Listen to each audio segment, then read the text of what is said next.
जन्म और मृत्यु के प्रपंच से हम छूट जाते हैं। फिर ना हमारा जन्म होता है ना हमारी मृत्यु होती है। शिव महापुराण में चंचुला देवी ने तुमरुका जी से एक बात करी कि मेरा पति प्रेत योनि में पड़ा हुआ है और मेरा पति जो प्रेत योनि में पड़ा हुआ है उस प्रेत योनि से मुक्ति कैसे प्राप्त हो सकती है, किस तरह से प्राप्त हो सकती है। तुमरुका जी ने कहा केवल मुक्ति का एक साधन है। हम बार बार आप लोगों से कहते हैं कि शिव जी के मंदिर में जाओ तो शंकर जी को जल चढ़ाकर उस जल का आचमन करो। 3 ताप मनुष्य के समाप्त हो जाते हैं, कायिक, वाचिक और मानसिक। और केवल ये सीहोर वाला बाबा नहीं कह रहा है, आप गीता प्रेस गोरखपुर की शिव महापुराण लेकर आइए और शिव महापुराण की विद्येश्वर संहिता के अंतर्गत इसको पढ़िए। आपको मिलेगा कि शिव जी पे जल चढ़ाकर उस जल का आचमन करने पर कायिक, वाचिक और मानसिक ये 3, हमने मन से कोई पाप किया हो, वाणी से अगर कोई पाप किया हो, शरीर के द्वारा कोई पाप किया हो, तो शिव पुराण कहती है कि ये 3 पाप केवल शिव जी पे चढ़े हुए जल को पीने से ही समाप्त हो जाते हैं। भगवान शंकर पे चढ़े हुए जल का आचमन करने से समाप्त हो जाते हैं। दूसरा प्रसंग, चंचुला देवी कह रही हैं तुमरुका जी से कि तुमरुका जी, एक नारी का जो जीवन होता है वो बड़ा संघर्ष का जीवन होता है। एक नारी जो अपने जीवन को जीती है वो पूर्ण संघर्ष के साथ जीती है। बचपन उसका माता पिता के अधीन रहता है। जब बचपन निकलता है किसी स्त्री का, किसी नारी का, किसी लड़की का, तो वो माँ बाप के अधीन होती है। उसकी जवानी आती है, युवान अवस्था आती है, तो वो अपने पति के, ससुर के, परिवार के अधीन हो जाती है। और तीसरा नंबर, जब उसका वृद्धावस्था आती है, जब उसका बुढ़ापा आता है, तो वो अपने बच्चों के अधीन हो जाती है। केवल एक नारी ऐसी है जिसने अपने पूरे जीवन में संघर्ष किया। संपूर्ण जीवन उसका संघर्ष में निकला। पहले भी कथा में कहा, फिर कहते हैं, पुरुष व्रत करता है, उस व्रत का फल पुरुष को मिलता है। पर कोई नारी अगर व्रत करती है, कोई स्त्री अगर व्रत करती है, तो उसका फल उसके मायके वालों को भी मिलता है और उसके ससुराल वालों को भी मिलता है।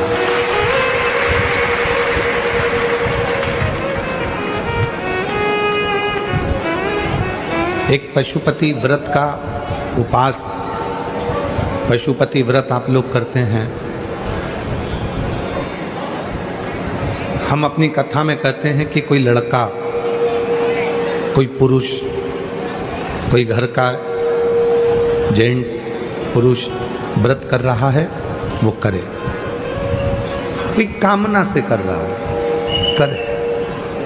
माताएं अगर व्रत कर रही हैं तो उनका जो पुण्य है वो व्रत करेगी, पर उसका पुण्य थोड़ा सा मायके में भी जाएगा, थोड़ा ससुराल में भी।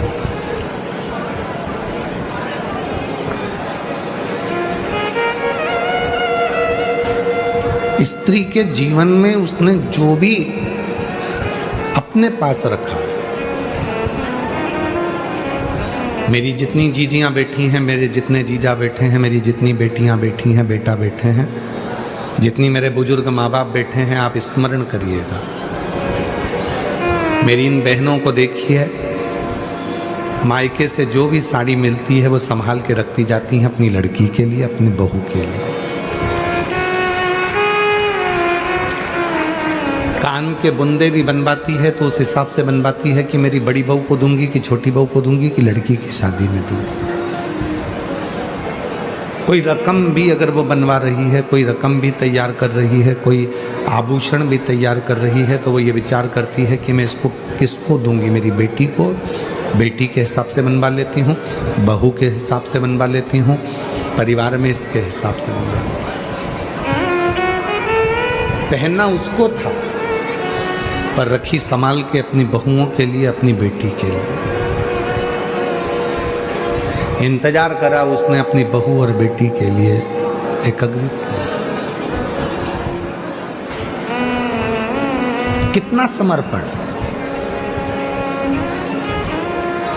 पति बाहर जाता है, भूख लगती है तो थोड़ा सा बाजार से मंगा कर भी खा लेता है, अपनी दुकान पर, अपने ऑफिस में, अपनी व्यापार में, रास्ते में, मार्ग में।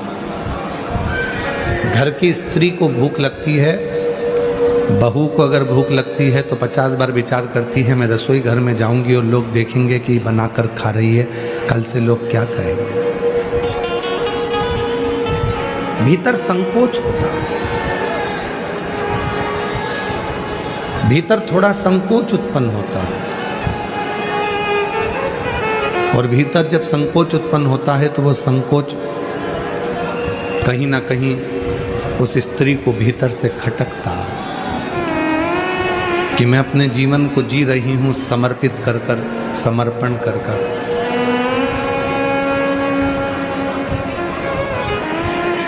जो मानव की देह मिली है, जो मनुष्य का शरीर मिला है, इसको पूरा समर्पित कर कर जी रहे हैं।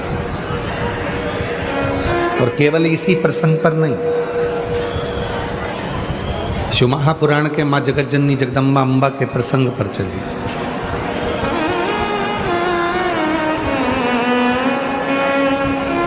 सती मैया, माता सती अपने पिता के घर में यज्ञ में गई हैं। शिवजी ने मना करा था मत जाओ, पर एक नारी ये विचार करती है कि मेरा जो मायका है, मेरा जो मायका है,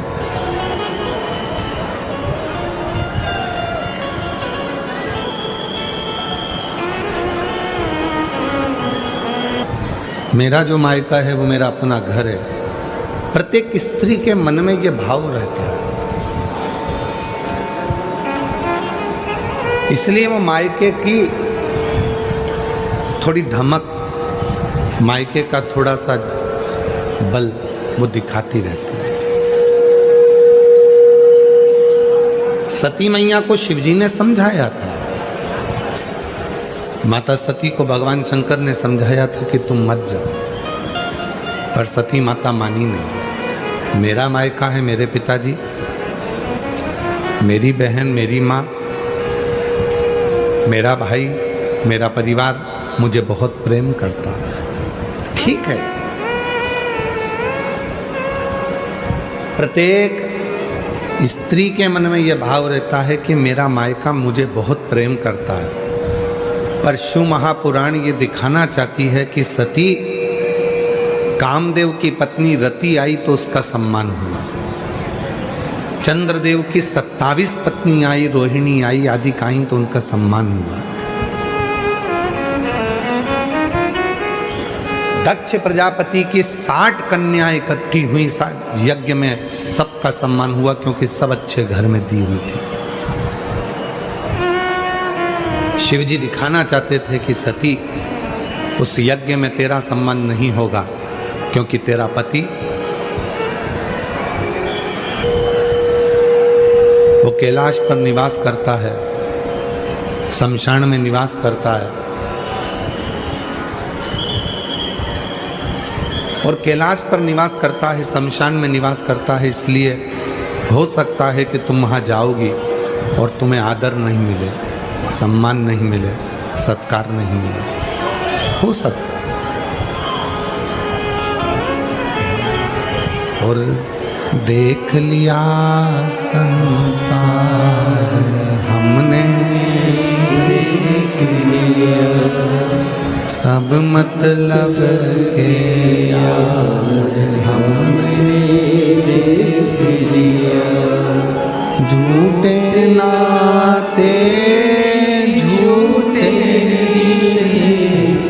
झूठे नाते झूठे, अरे झूठा है संसार हमने देख लिया सब मतलब के यार हमने देख लिया, देख लिया संसार हमने देख लिया। सती, तुम्हारी जितनी बहनें यज्ञ में आई हैं सबका सम्मान हो।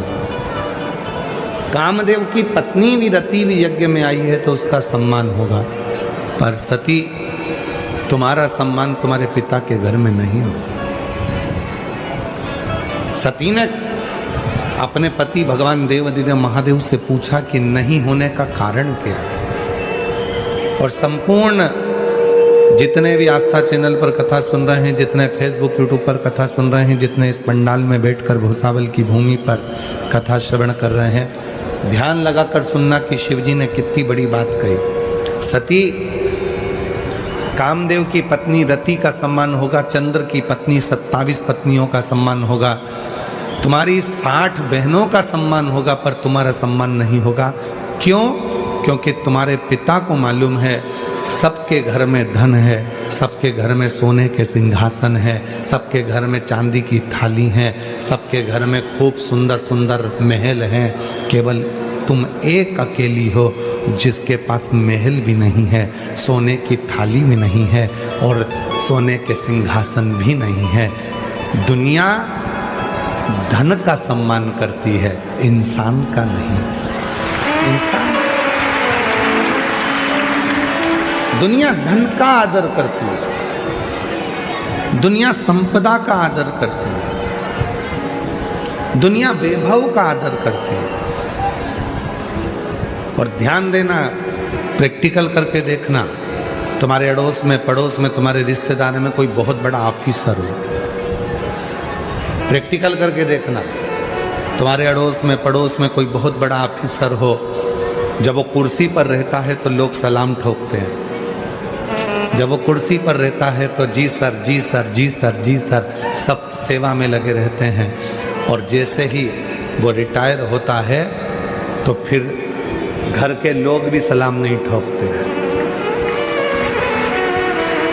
उसको क्या लगता था? मेरा सम्मान हो रहा है, उसको क्या लगता था? मेरा मान हो रहा है। पर शिव पुराण कहती है तेरा मान नहीं, तो जिस कुर्सी पर बैठा है उस कुर्सी का मान हो रहा है, उस कुर्सी का सम्मान हो रहा है। कुर्सी से उतरेगा मान खत्म हो जाएगा। ऐसे कई बड़े बड़े बड़े बड़े मंत्री संतरी कलंतरी हुए, जब तक कुर्सी पे रहे तो उनके बड़े बड़े पोस्टर लगते, खूब नाम होता, खूब जय जय घोष होती, भैया जी संघर्ष करो हम तुम्हारे साथ हैं। और मालूम पड़ा जब कुर्सी चली गई पद चले गया, जब कुर्सी और पद चले गया तब भैया जी भूसावल में भी आते तो उनका कोई सम्मान नहीं होता, भैया जी फिर जलगांव में भी आते तो कोई सम्मान नहीं। ये कुर्सी का सम्मान, ये धन का सम्मान, ये तुम्हारे वैभव का सम्मान, ये वैभव का सम्मान, ये धन का सम्मान।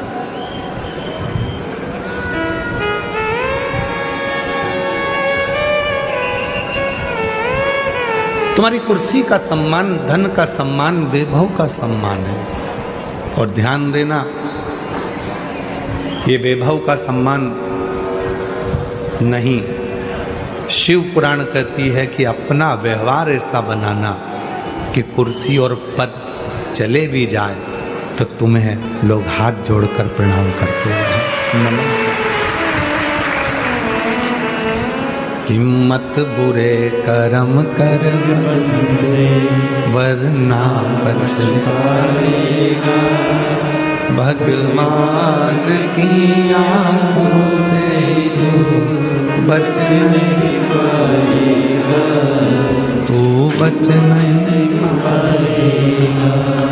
अरे ओ अज्ञानी मत करना दानी, अरे ओ अज्ञानी मत करना दानी।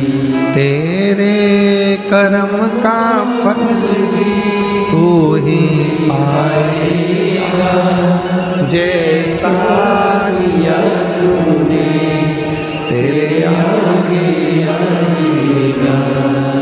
मत बुरे कर्म कर बंदे, वरना पछताएगा। भगवान की आंखों से तू बच नहीं पाएगा, तू बच नहीं पाएगा। अपना स्वभाव अच्छा बना। कितना सुंदर किसी ने कहा है, शिक्षित वो नहीं है जो ऊंचे कुर्सी पर बैठ गया। किसी ने कहा शिक्षित वो नहीं है जो ऊंची कुर्सी पर बैठ गया। शिक्षित वो नहीं है बहुत बड़े पद पर बैठ गया। शिक्षित वो है जो सत्य को सत्य समझे और असत्य को सत्य समझे और दिल में भाव रखे। शिक्षित वो है जिसमें सत्य बोलने की बल हो, असत्य को नकारने का बल हो और दूसरे के प्रति प्रेम समर्पण का भाव। समर्पण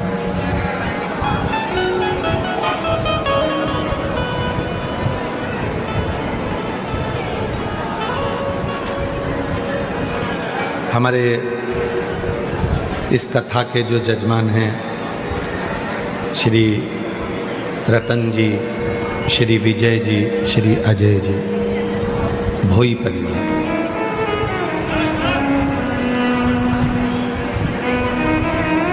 शायद हमारी जिंदगी में पहली कथा होगी जिसको भोई परिवार ने कराई है।